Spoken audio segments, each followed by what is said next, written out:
57페이지, 신약성경 57페이지, 마가복음 4장 말씀입니다. 처음 오신 분은 조금 알려주시고요. 마가복음 4장 1절로 9절 말씀.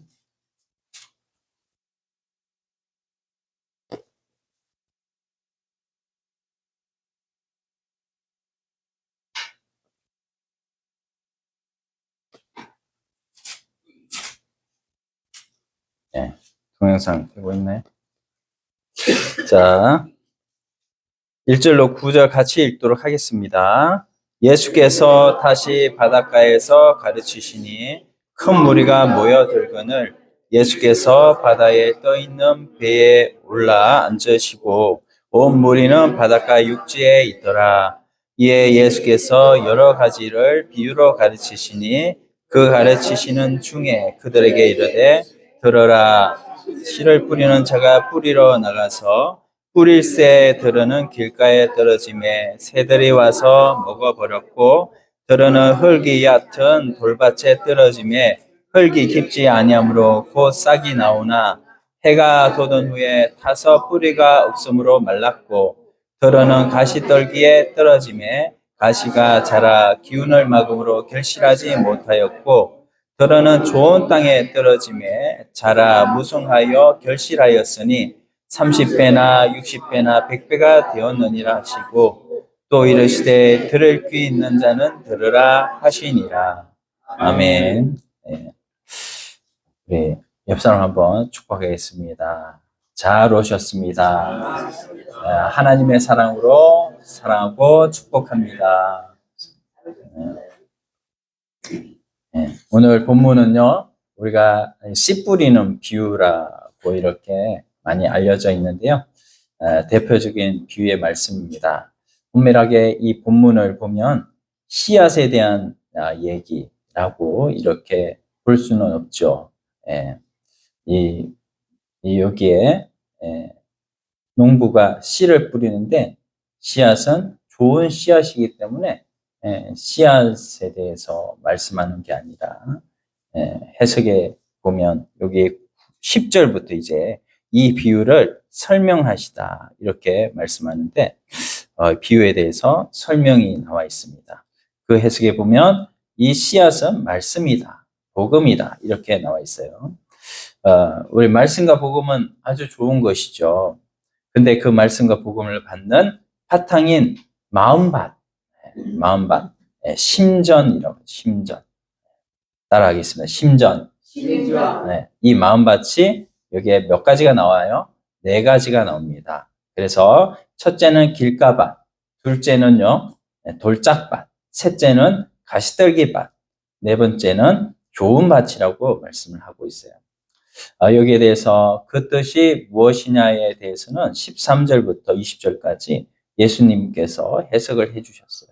성경에서 우리가 비유의 말씀은 다양하게 이렇게 해석을 할 수 있지만 특별히 이 말씀 같은 경우는 예수님께서 이렇게 해석을 직접 그 다음 절에서 해석을 해주고 계시니까 우리가 뭐 특별히 다른 해석을 덧붙일 필요가 없습니다. 그래서 우리가 보면 우리가 길가밭이라고 이렇게 해주는 소개를 해주는데 말씀을 들을 때 마귀가 어떻게 해요? 빼앗아갑니다. 그래서 말씀을 소유하지 못하도록 이렇게 만들어가죠. 예를 들자면 오늘 여기에 말씀을 듣는다고 우리가 가정을 해봅시다. 제가 설교를 하지만 이게 설교가 아니라 하나님 말씀이잖아요. 근데 한눈 판다는 말이 있죠. 다른 생각을 한다는 말이에요. 생각이 금방 저 북경을 갔다가 오는 거예요. 금방 북경은 생각이 나는데 말씀은 다 잊어버려요. 그게 바로 한눈 판다는 것이고 그게 바로 길가밭이다라는 겁니다. 그 다음에 돌짝밭이라고 하는 게 있는데요. 받을 때는 기쁨으로 받았는데 뿌리가 얕아요. 뿌리가 얕아가지고 쉽게 말라버렸다 이렇게 말씀하고 있습니다. 그러니까 얄팍한 우리 감정으로 받는 거 있죠. 목사님 말씀에 감동을 받았다. 근데 그 감동이 식었어요. 그러면요 감동 식으면 말씀도 다 떠나가는 거예요. 날아가 버리는 거죠. 이게 바로 돌짝밭이다. 그리고 세 번째가 뭐예요? 가시떨기라고 했어요. 가시떨기. 가시떨기는 세상의 염려와 유혹, 욕심, 이것이 바로 가시떨기다. 그러니까 말씀을 잘 받았어요.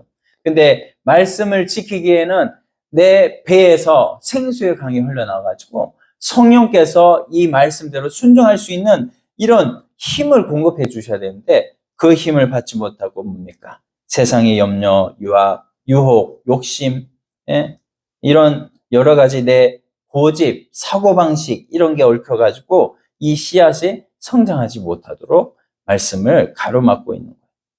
그래서 우리가 말씀을 받아서 이렇게 한번 살아보려고 하면 그 말씀이 내 삶에 이제 영향을 주는 그 밭은 뭐예요? 마지막에 있는 옥토밭이라는 겁니다. 옥토밭.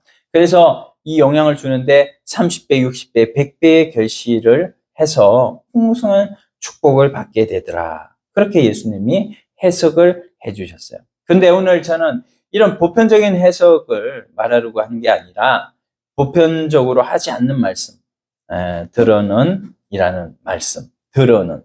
여기 보면요, 4절, 5절, 7절, 8절 한번 봅시다. 4절 말씀에 뿌릴새, 들어는 길가에 이렇게 말하고 있고 5절 시작은 또 어떻게 해요? 들어는 흙이 얕은 돌밭에 이렇게 말씀하고 있고요. 그 다음에 7절에는 뭡니까? 들어는 가시떨기에, 그리고 8절 들어는 좋은 땅에 이렇게 말씀하고 있어요. 근데 이게 헬라어 원문에 보면 약간 좀 달라요. 그래서 앞에 4절, 5절, 7절 여기에는 세 개의 밭에 대해서는 단수로 이 도로는 이게 쓰였습니다. 그런데 마지막 이 옥토밭에 뿌리는 이 씨에 대해서는 복수를 하는 거예요. 복수. 우리말로는 전부 다 도로는 이라고 하는 이런 말로 전부 다 똑같은 말이지만 마지막에 옥토밭에 떨어지는 이 도로는 뭐라고요? 복수. 복수라는 거예요. 그래서 2개 이상이란 말이죠. 그래서 왜 이게 복수일까? 이게 뭔 얘기냐면은 좋은 밭에 뿌려진 씨앗이 숫자적으로 다른데 그게 똑같은 씨앗을 뿌렸을 거라고 우리가 생각하지만 좋은 밭에는 많이 뿌린다는 것입니다. 이게 다른 거예요. 일반적인 길가밭이나 돌짝밭, 가시밭길에는 많이 뿌리지를 않아요. 그런데 옥토밭에는 많이 뿌립니다. 이런 뜻을 함축하고 있는 거예요. 그래서 오늘 우리가 살고 있는 이 세상에 각 종류의 밭이 있죠. 길가밭도 있고 돌짝밭도 있고 가시덤불밭도 있습니다만 하나님께서 우리에게 좋은 결실을 가져올 수 있도록 많은 축복의 결과를 가져올 수 있도록 우리를 위해서 많은 옥토를 준비하고 계십니다. 할렐루야. 하나님께서 우리에게 똑같지가 않는 거예요. 하나님께서 우리 앞에, 우리 성도들 앞에는 좋은 옥토들을 많이 준비하셨다는 것을 믿으시기를 바랍니다. 그래서 우리에게 많이 뿌릴 수 있는 기회를 우리에게 주신다라는 겁니다. 그래서 그 결실이 하나, 둘, 한 배, 두 배, 세 배 이런 게 아니라 30배, 60배, 100배로 맺게 하는 축복이 있다. 이런 것을 말씀하고 있는 거예요. 아멘. 실제로 예수님께서 이 말씀을 하실 때 이제 당시에 주님께서는 머지않아서 기독교의 역사가 엄청나게 일어날 것이다 라는 것을 알고 계셨어요. 그래서 제자들을 양육하시고 이제 죽으시고 부활 승천하신 다음에 어떤 일이 일어날 것인가, 소위 말하는 가스펠 무브먼트, 이 복음 운동, 미션 무브먼트, 선교 운동, 이게 일어날 건데 이제 제자들이 나가서 예수님이 주신 사명을 부여잡고 복음의 씨앗을 많이 뿌리게 될 것이다. 그때 하나님께서 아주 좋은 것들을 많이 예비해 놓으신다라는 것을 말씀하고 있는 거예요. 여러분, 오늘날 전도하면 안 된다. 그래서 뭐 전도 이렇게 구원데이, 뭐 전도 축제 이렇게 하면 누구나 다 전도 축제에 지난주에 제가 드렸잖아요. 뭡니까? 이 명단 적어내라고 제가 이렇게 드렸는데 그 종이 쪽지를 드렸는데 거기에 사람 적어내라고 이렇게 하면 굉장히 부담스럽잖아요. 내 친구도 있고 내 가족도 있고 그런데 그런 사람 예수님 안 믿으면 지옥 가니까 이렇게 적어내서 그 사람을 가지고 기도를 하고 그 사람에게 복음 전하자고 하는 이런 구원데이 때 우리가 구원데이 전도축제라고 하면 굉장히 마음에 부담이 처음에 오죠. 그러나 하나님께서 우리에게 좋은 밭을 많이 준비한 줄로 믿습니다. 네, 우리가 전하려고 하기만 하면 하나님께서 줄 축복이 너무나 많은 거예요. 그래서 30배, 60배, 100배의 결실을 맺을 수 있는 이런 많은 축복을 예비해 놓고 계시는데 우리는 씨앗을 좋은 것을 받았어요. 그 씨앗은 생명의 씨앗이에요. 진리의 씨앗이에요. 이 복음의 씨앗을 가지고 심지 않는다면 오늘 우리에게 하나님께서 주신 그 씨앗이 쓸모가 없는 거죠. 주님께서는 생명을 바쳐서 우리에게 씨앗을 주셨는데 이 씨앗을 내가 심지 않는다면 나는 하나님 앞에 어떤 것을 하나님 앞에 올려드리겠습니까? 내가 하나님 앞에 올려드리는 우리 모두가 되기를 소원합니다. 아무리 씨앗이 좋아도 밭이 준비되어 있지 않으면 의미가 없어요. 우리 주님께서 다 예비를 해놓으셨습니다. 우리들이 좋은 밭을 찾아서 많이 뿌려라. 놀라운 축복을 거두게 될 것이다. 주님이 말씀하셔요. 너희들이 이 복음을 들고 씨앗을 뿌리기 위해서 나갈 것이다. 세상으로 나가게 되면 반드시 복음을 외면한다고 할 것이야. 이건 길가밭이고 복음이 떨어지지도 않아. 뿌리가 하나도 안 내려. 그렇게 이런 것도 있을 것이다 말씀하는 거예요. 더러는 심지어 너희들이 복음을 전하는데 그걸 왜곡해가지고 변질시키는 사람이 있을 것이고 또 복음을 전가하다 보면 가시덤불 같은 그런 아픔도 있을 것이고 고통도 있을 것이야. 그러나 실망하지 말아라. 그런 역경과 반대의 회오리 바람에도 불구하고 좋은 땅에 뿌릴 씨가 더 많다. 할렐루야. 너희들이 이런 하나님의 예비하심을 믿고 담대히 나아가라고 말씀하는 거예요. 비유의 말씀, 이것이 바로 당시의 제자들에게 주셨던 말씀이고 바로 여기에 모든 하나님의 백성들, 크리스찬에게 하나님께서 제시해 주고 있는 말씀이라고 저는 믿습니다. 우리 오늘날 예수 믿는 사람이 살다 보면 느끼는 것이 있잖아요.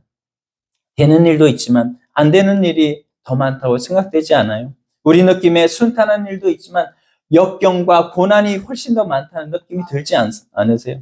돕는 자도 있지만 반대하는 자가 더 많다는 걸 느낌이 들 수 있잖아요. 그런데 주님이 우리에게 말씀하시는 게 뭐냐면 많다는 거예요. 어쨌든 아직은 좋은 땅이 더 많다. 우리 옆 사람에게 축복합시다. 아직은 좋은 땅이 더 많대요. 아직은 좋은 땅이 더 많대요. 예, 아직은 결실과 축복을 줄 수 있는 땅이 더 많습니다. 그러므로 중단하지 말아라. 계속 전진해라. 오늘 아침 모이신 우리 모든 주의 백성들 질문하는 것이 바로 이겁니다. 어떤 자세로 우리가 인생을 살고 어떤 자세로 사람을 보고 어떤 자세로 모든 사건 사고에 임하고 있는 하나님께서 예비하신 축복의 땅을 보는 눈이 열리시기를 축복합니다. 네. 미국의 유명한 작가 가운데 루벨 쉐리라는 분이 있는데요. 이분의 말 가운데 인생은 하나의 환경이라기보다는 자세이다 이렇게 말하고 있어요. 인생은 하나의 환경이라기보다는 자세이다. 우리의 삶의 자세가 중요하다는 거죠. 네. 똑같은 환경, 똑같은 조건, 일반적인 그런 우리 자세로 어떤 태도로 보느냐에 따라서 이게 많이 달라진다는 겁니다. 똑같은 환경인데 똑같은 현상, 현실인데 여러 사람 거기에 직면해 있는 그 사람 어떤 자세로 그것을 바라보고 어떤 자세로 그 상황을 접근하느냐에 따라서 그 환경, 현실이 달라진다라는 것을 말씀하고 있는 거예요.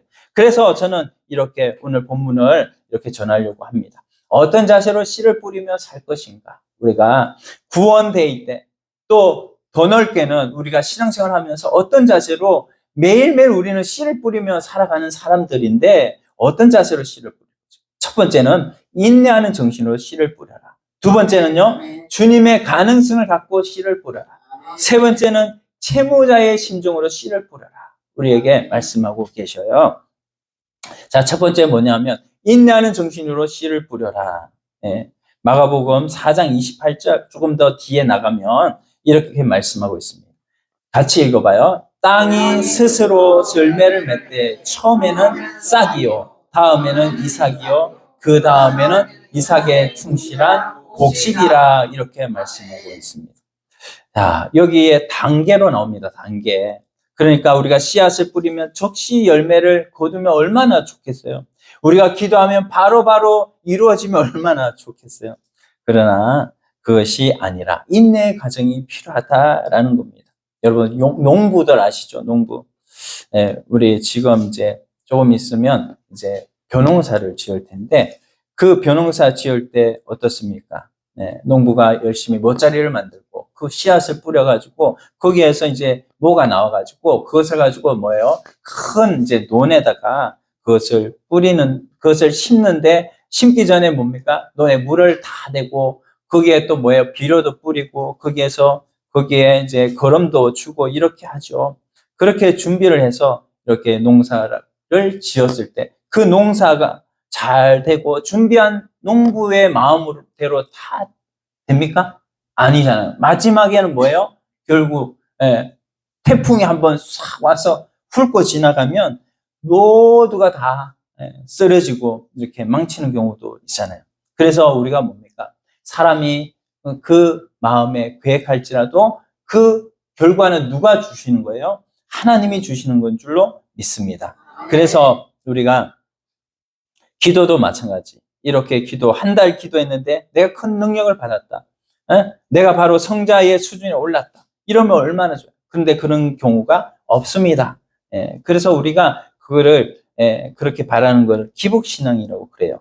여러분 성경에 나오는 인물들 한번 보세요. 전부 다 그 인물들 보면은 모든 역경과 고난 오랜 기간을 거치면서 끝까지 가는 사람에게 뭐가 있습니까? 공통되는 축복이 있는 거예요. 노아 얘기를 한번 해볼까요? 노아가 몇 년간 배를 지으라고 했습니까? 노아 보고 몇 년간? 120년간. 여러분 120년 살려고 하면 얼마나 지금 몇 년 살아야 됩니까? 저는 살아온 날이 보다 살아갈 날이 더 많겠네요. 어쨌든 120년 우리가 못 살고 우리가 그 120년 말을 하면 좀 마음에 와닿지 않죠. 12년 그러면 12년 배를 지어라. 그럼 배를 지으면서 얼마나 또 생각이 많겠어요. 12달 해도 쉬운 문제는 아닙니다. 근데 120년 동안 노아가 배를 짓는데 노아의 훌륭한 점이 뭐냐면 평생 동안 한 번도 비를 본 적이 없대요. 우리는 비를 엄청나게 많이 보잖아요. 근데 노아는 비를 본 적이 없어요. 당시에는 어떻게 했어요? 땅에서 전부 다 이슬 올라가지고 그 이슬 가지고 사람들이 먹고 사는 거예요.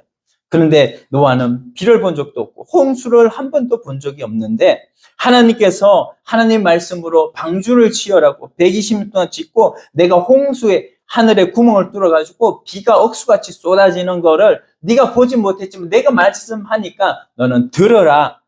그래서 노아는 그것을 듣고 방주를 120년 동안 지었어요. 여러분 120년 동안 인내하는 정신으로 이렇게 지은 노아. 그 노아의 신앙을 본받기를 소원합니다. 여러분 아브라함도 마찬가지고요. 우리 모세도 40년 동안 미디안 강야에서 철저하게 부서지고 깨어지는 훈련을 한 다음에 노아가 출애굽 사건에 거기에 쓰임을 받잖아요.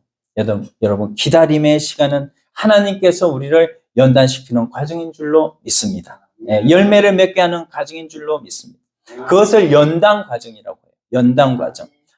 함축해서 4자밖에 안 되지만 그 안에는 엄청난 인내가 필요하다는 거죠. 우리 그 국제 기아 대책이라는 게 있지 않습니까? 거기 그 NGO 단체인데요. 거기에 좀 비슷한 이름을 갖고 있는 선교 단체가 있는데 그게 바로 세계 기아 선교 기구라고 하는 선교 단체가 있어요. 여기에 앤디 폴드라고 하는 여자분이 상당한 중책을 맡고 있다고 하는데 굉장히 인생을 거칠게 사십니다. 원래 뉴질랜드 출신인데 나중에 미국으로 가서 술집에서 호스테스 일도 하고 여자의 몸으로 트럭 운전사도 되어가지고 거친 인생을 살아갔던 이 사람이 나중에 예수를 만나가지고 구원을 받아요. 그리고 충격적으로 주님을 만나게 됩니다. 그래서 그의 삶이 막 변하게 되는데 말씀을 읽다가 이사야 35장 1절 보다가요. 사막이 백합화같이 피어 즐거워하며 이 말씀을 딱 보는 순간 사막에 사막에 꽃이 피게 할 수도 있다고? 라고 이렇게 생각을 하고 성경 말씀 대단하다. 사막에 어떻게 꽃이 피냐? 그런 꿈을 이 사람이 가지게 되었어요. 그래서 이분은 그때부터 그 꿈을 이루기 위해서 사라 사막으로 갑니다. 그래서 한복판에다가 농사를 지으려고 했어요. 실패할까요? 성공할까요? 실패. 네, 잘하시네. 그래서 실패하자 사람들이 막 비웃었죠. 여기 수천 년 동안 농사 한 번도 안 지었는데 그게 되겠냐? 이러면서 사람들이 막 비웃었어요. 근데 이분이요, 그 사막 한복판에다 밀농사를 짓는다는 것을 생각을 하고 계속해서 하다가 결국은 성공을 했습니다. 그 모든 가난한 나라들이 그걸 보면서 척박한 땅에서도 농사를 짓고 그 농사를 지은 거 가지고 가난한 나라도 우리 발전할 수 있겠다라고 하는 이런 희망을 가졌던 거죠. 그래서 나중에 하는 말이 그에게요. 참고 견디면 사막에도 꽃이 피게 할 수 있다. 우리 옆 사람 한번 축복합시다. 참고 견디면 사막에서 꽃이 핀대요. 네. 여러분 가나안 농군학교 아시죠? 김영기 목사님 새벽종이 울렸네 새 아침이 밝았네. 기억나세요? 네. 옛날에 막 이 노래가 나오면 막 연탄재 털고 막 따라가고 그렇게 했는데 이런 그게 그냥 되는 게 아니잖아요. 나라가 그 새마을 운동을 해가지고 얼마나 많이 발전했어요. 막 쥐도 많이 나오고 뱀도 많이 나오고 길이 다 웅뚱글퉁해가지고 막 비만 오면 막 여기저기 막 홈이 패이고 막 이랬는데 그런 나라가 이렇게 발전하게 된 거. 그 과정을 한번 얘기하려면 날이 가도 시간이 모자란 거죠. 여러분 결혼 생활도 얼마나 힘듭니까? 결혼 생활 한번 남자 여자가 이때까지 살아왔던 그 세월들이 20년간 혼자서 떨어져서 살아왔잖아요. 그렇게 살아왔던 그 세월 동안 살아왔던 남자 여자가 그 맞추면서 살아가는 것. 나머지 20년간 살아왔던 30년간 살았던 그 삶에서 이제는 또 결혼하면 끝난 줄 알았는데 결혼하니까 또 전쟁이 시작이야. 10년 동안은 계속 싸워야 돼. 왜? 안 맞으니까. 안 맞아. 이거는 로또 복권처럼 안 맞아. 그러니까는 서로 안 맞으니까 막 왼수 그러면서 막 이렇게 싸우고 그러잖아요. 남자 여자는 다르대요. 남자는요 20분 30분만 얘기해도 할 말이 다 끝나고 먼 산 쳐다보고 담배 피우고 이렇게 있어요. 근데 여자들은 뭡니까? 여자들은요 계속해서 얘기하고 또 나눈 얘기를 이제 한참 하다가 끝나면 이제 집에 가서 또 전화해서 또 얘기하고 우리 얘기 내일 만나서 또 한번 얘기하자 이러면서 그렇게 하는 남자 여자가 차이점이 그렇게 많다는 겁니다. 그래서 그런 걸 보면 이제 여러분 우리가 교회도 마찬가지라는 거예요. 교회도 우리 모두가 이렇게 왔지만 얼마나 성격이 급한 사람도 있고 여기는 성격이 또 굉장히 느긋한 사람도 있죠. 그런 사람들이 모여서 교회를 하고 교회를 이끌어 가다 보면요 얼마나 힘들겠습니까? 그래서 뭐예요? 참아줘야 돼요. 그런 사람들 보면 참아줘야 돼요. 그래서 교회가 교회로서 이렇게 하나로 뭉쳐서 가려면 우리가 참아주고 많이 기다려주고 하는 이런 마음들이 있을 때 그 교회가 산으로 가지 않고 하나님께서 이끄시는 저 가나안 땅으로 저 하늘나라로 가는 줄로 믿습니다. 야고보서 5장 11절에 보면 노골적으로 한 말씀이 있어요. 보라 인내하는 자를 우리가 복되다 하나니 이렇게 말씀하고 있습니다. 너희가 욥의 인내를 들었고 주께서 주신 뭘 받느냐? 뭘 받으니까? 결말을 봤으니까. 욥이라는 사람 여러분 다 아시잖아요. 그 욥이요 하루아침에 전 재산 다 날리고 또 부인도 다 배척을 하고 하루아침에 다 잃어버려요. 자식까지도 다 잃어버려요. 근데 그 환경 속에서 욥은 원망과 불평을 한마디도 안 합니다. 하나님 앞에 범죄할까 봐서 그는 이를 악물고 욥이 참아요. 그 결과 어떻게 됩니까? 나중에는 하나님께서 2배로 욥에게 축복하여 주시는 것을 우리가 볼 수가 있지 않습니까? 우리가 하나님 앞에 우리는 씨를 뿌리는 것을 포기하지 않기를 바랍니다. 씨를 뿌릴 때 인내의 씨를 같이 뿌리면 언젠가는 좋은 날이 있을 줄로 믿습니다. 언젠가 성숙하고 무르익게 될 때, 우리의 훈련이 끝났을 때 하나님께서 이젠 더 이상 너는 눈물 흘릴 필요 없다라고 했을 때 반드시 놀라운 것을 우리에게 갚아주실 줄 믿습니다. 두 번째는 주님의 가능성으로 씨를 뿌립시다.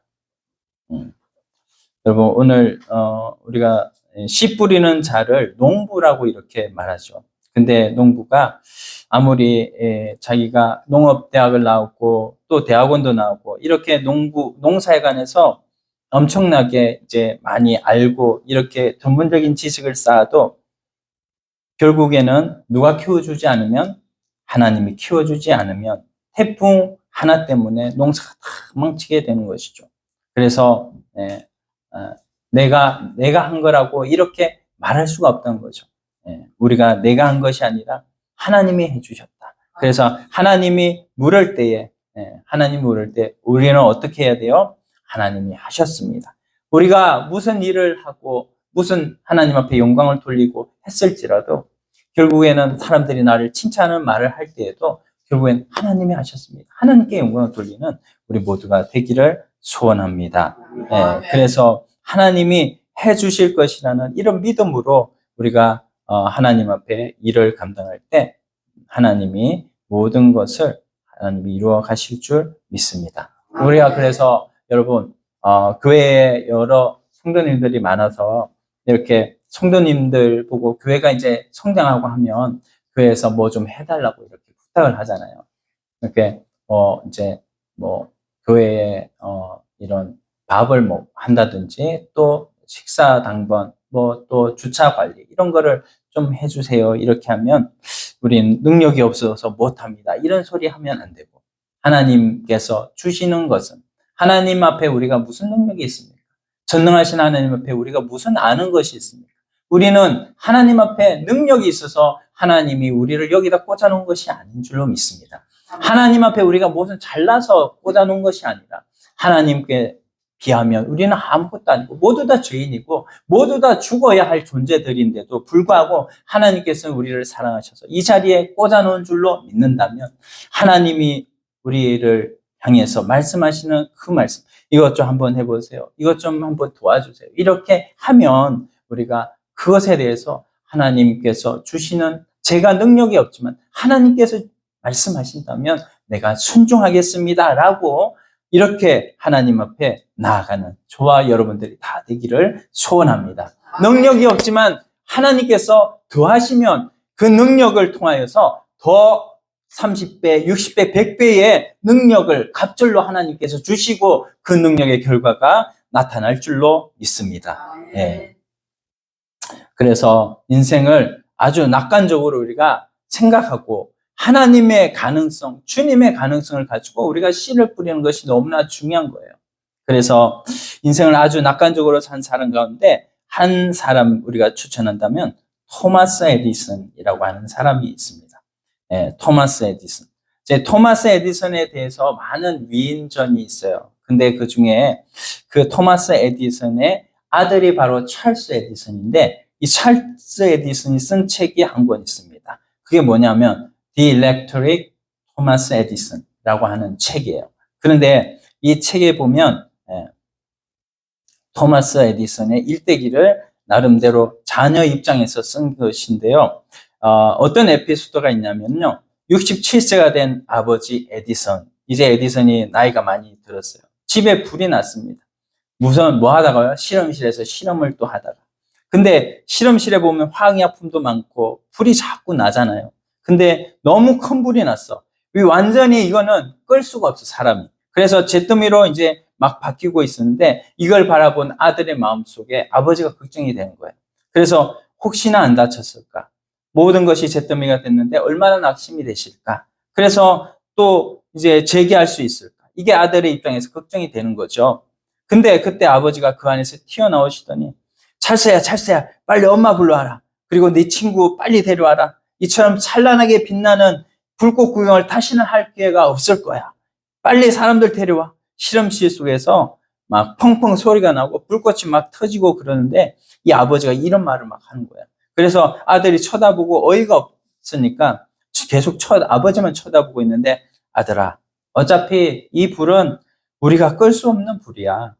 그러니 불길이 솟는다고 해서 우리가 웃음마저 이럴 수는 없지 않느냐? 하나님께서 우리를 도우시면 다시 시작할 수 있어. 불교 구경이나 해라. 이렇게 그 에디슨이 말을 했다고 합니다. 여러분, 지나치게 낙관적이라고 말할 수밖에 없는 에디슨의 자세 어디에서 온 걸까요? 그가 이 여러 가지 끈질기고 좀 엉뚱한 데도 있고 그런 수천 번 실험을 해서 그런 결과를 얻은 그런 인내력도 있지만 그 바탕에 중요한 거는 뭐냐면요. 낙관적인 생각. 하나님이 도우시면 알 수 있다. 하나님께서 주시는 가능성을 바라보면서 그는 하나님의 일을 자신에게 주어진 하루하루를 살았던 인물인 줄로 믿습니다. 그러므로 항상 나의 가능성을 보지 마시고요. 나의 가능성, 그 가능성보다도 하나님의 가능성을 바라보시고 거기에 길이 있고 거기에 축복의 땅이 있는 줄로 믿으시기를 바랍니다. 하나님을 바라볼 때 우리는 하나님이 주시는 복을 다 받을 수 있는 것이지 나의 가능성보다도 하나님의 가능성을 바라볼 때 때로 실패가 100번, 1000번이 올지라도 주님의 가능성 한 번으로 족한 줄로 믿읍시다. 세 번째는 채무자의 심정으로 씨를 뿌리라 라고 말씀하고 있습니다. 바로 빚진 자의 자세죠. 빚진 자. 여러분, 우리가 많은 경우에 내 인생의 밭에 소출이 없다고 하나님을 원망할 수 있어요. 그럼 여러분, 그때 그 순간에 다시 한번 우리가 생각을 해보면 내 눈에 보이는 것은 정말 소출이 아무것도 없지만 하나님께서 우리에게 부어주신 축복의 소산들이 있잖아요. 그게 얼마나 많아요. 오늘 우리가 찬송했지만 주신 복을 세어보아라. 주신 복을 세어보아라. 우리의 과거에 받았던 지금까지 받고 지금까지 현재 누리고 있는 것까지 우리가 카운터를 해볼 때 얼마나 많은 복을 우리가 받았습니까? 내 가진 물질을 다 잃어버렸지만 예수 그리스도를 만난 생명의 기쁨, 그 기쁨은 세상의 어떤 것으로도 바꿀 수가 없는 줄로 믿습니다. 세상의 모든 사람들은 나를 배척하고 나를 원망할지 모르지만 끝까지 내 편이 되어주신 분이 한 분 계시잖아요. 그분이 바로 예수님이시죠. 내 인생의 모든 길 다 맡겼고 절망뿐이지만 우리에게 하늘을 향해서 뚫려있는 소망의 문이 있지 않습니까? 우리 마음속에 세상에 알지 못하는 평화가 있고 자유함이 있고 주님이 주신 기쁨이 있습니다. 그게 바로 하나님이 주신 축복이잖아요.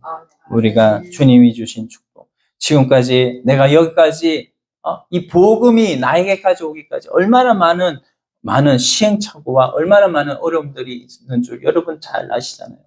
100여 년 전에 그 선교사 토마스 선교사 그분이 얼마나 언어 공부를 많이 하고 그랬어요. 그래가지고 이 땅에 와가지고 그 선교사님이 성경을 전해주려고 성경 꾸러미를 가지고 이렇게 땅에 떨어졌는데 땅에 떨어지고 나서 얼마 못 가서 그 선교사님 죽었잖아요. 누구한테? 김대건이라고 하는 그죠?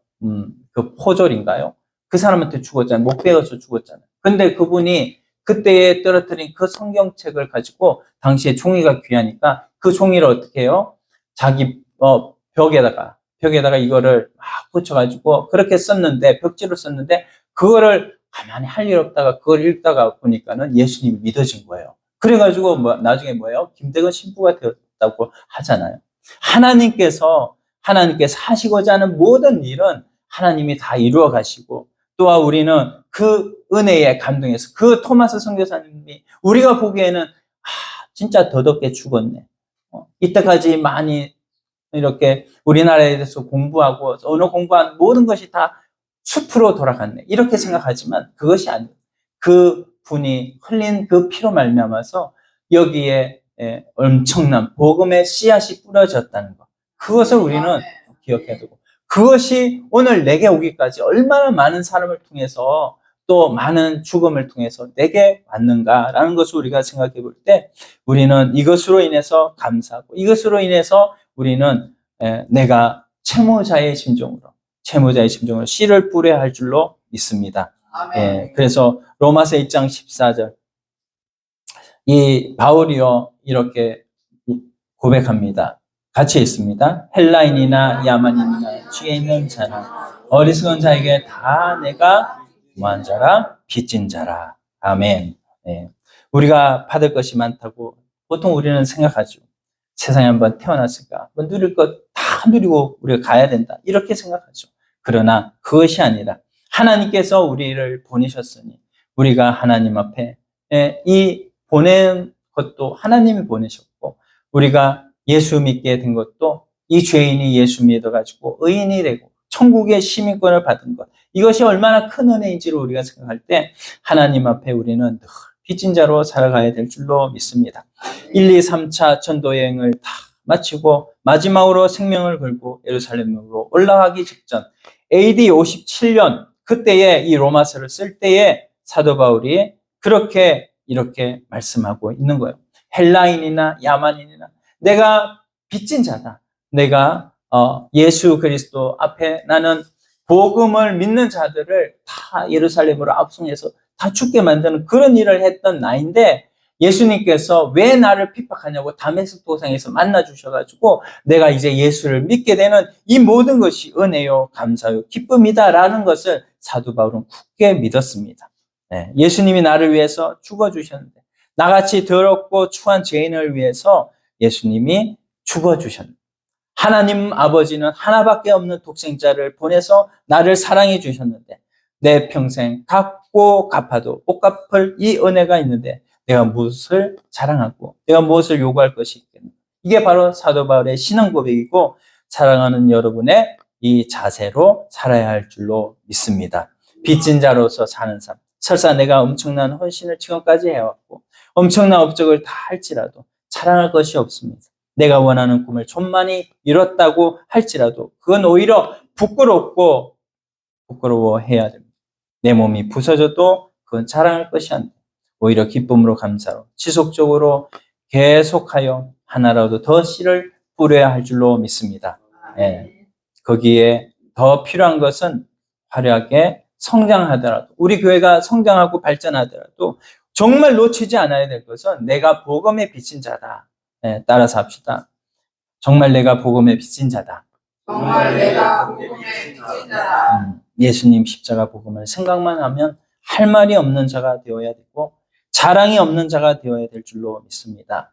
내 삶의 고초가 닥쳐오고 어려움이 닥쳐오고 할지라도 주님께 드리는 그 감격을 중단시키셔는 안 됩니다. 한 가지 실화를 얘기하고 마치려고 해요. 미국의 버지니아 주라는 데가 있는데요.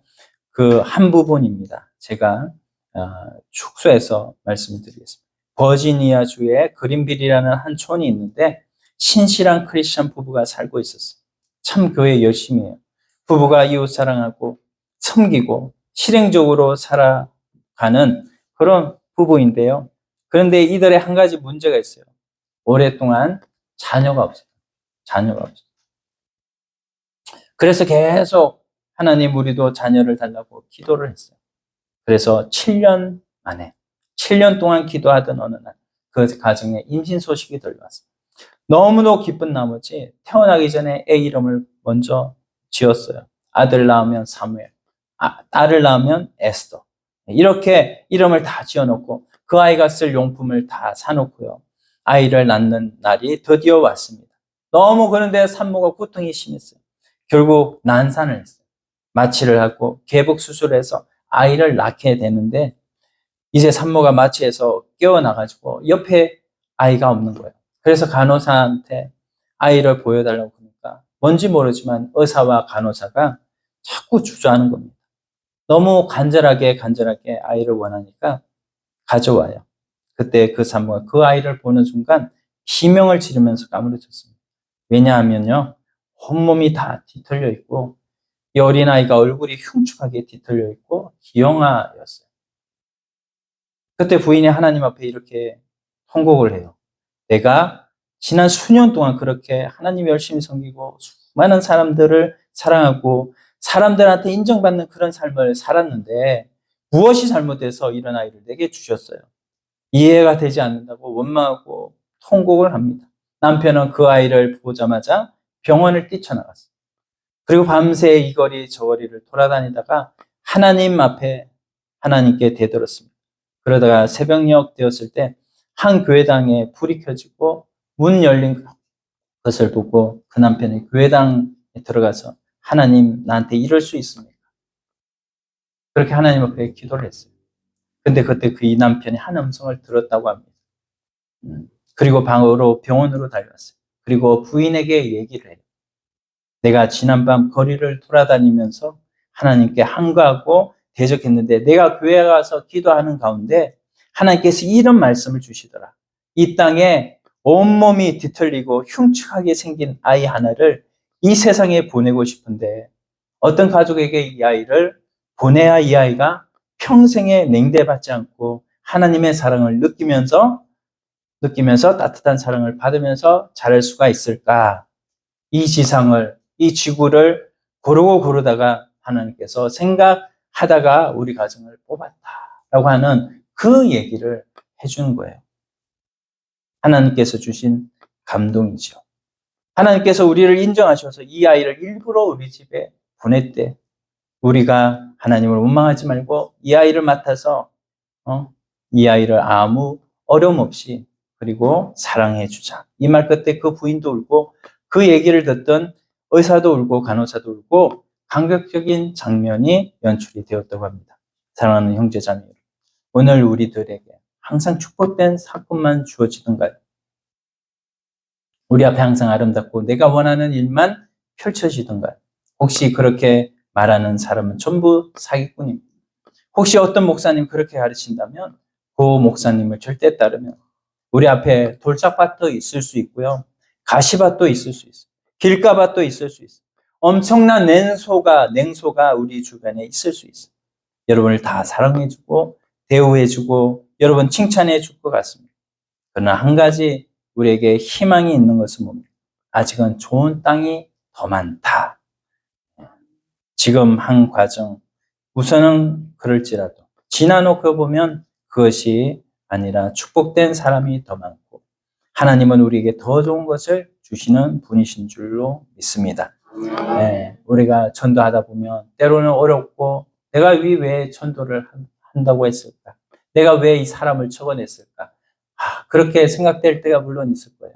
그러나 그 전도를 통해서 저는 깨달은 것이 하나 있는데 하나님께서 저 사람들 눈에 보이지 않는 하나님을 절대로 믿을 수 없는 저 사람들 그러나 나는 하나님이 믿어지네.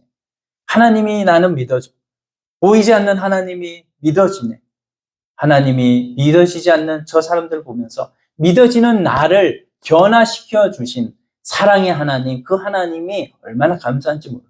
여러분, 전도하다가 이렇게 사람이 깨달아지고 사람이 느껴질 때가 있습니다. 도저히 세상에 있을 수 없는 그 일이 하나님께서 사랑하시고 택하신 나에게 이루어졌다는 그 사실 하나만으로도 우리는 전도하면서 내가 얼마나 복받은 사람인가, 내가 얼마나 하나님 앞에 사랑을 입은 사람인가라는 것을 우리가 알 수가 있다. 저는 전도하면서 그것을 많이 느꼈어요. 그래서 전도는요, 나를 살리는 것이 바로 전도인 줄로 믿습니다. 복음을 전하는 것이고, 때로는 냉소하고 때로는 나를 욕하고 나를 핍박하고는 사람이 있다고 할지라도 여러분 그 사람 바라보지 마시고 하나님께서 나에게 주신 축복을 바라보면서 나에게 행하신 그 사랑의 행위를 바라보면서 하나님 앞에 이 일을 감당하실 때 하나님께서는 더욱더 하나님의 사랑을 우리에게 부어주실 줄로 믿습니다. 여러분 인내하는 정신으로 하나님 앞에 서기를 소원합니다. 끝까지 주님의 가능성을 보시고 내 실력을 보지 마십시오. 우리가 지금까지 받은 은혜를 생각하면서 묵상하면서 양심적으로 우리가 채모자의 심정으로 씨를 뿌리는 구원데이가 되기를 주의 이름으로 간절하게 축원드립니다. 오늘 말씀 생각하시면서 한번 기도드리겠습니다. 아버지 하나님 감사합니다. 주님 우리가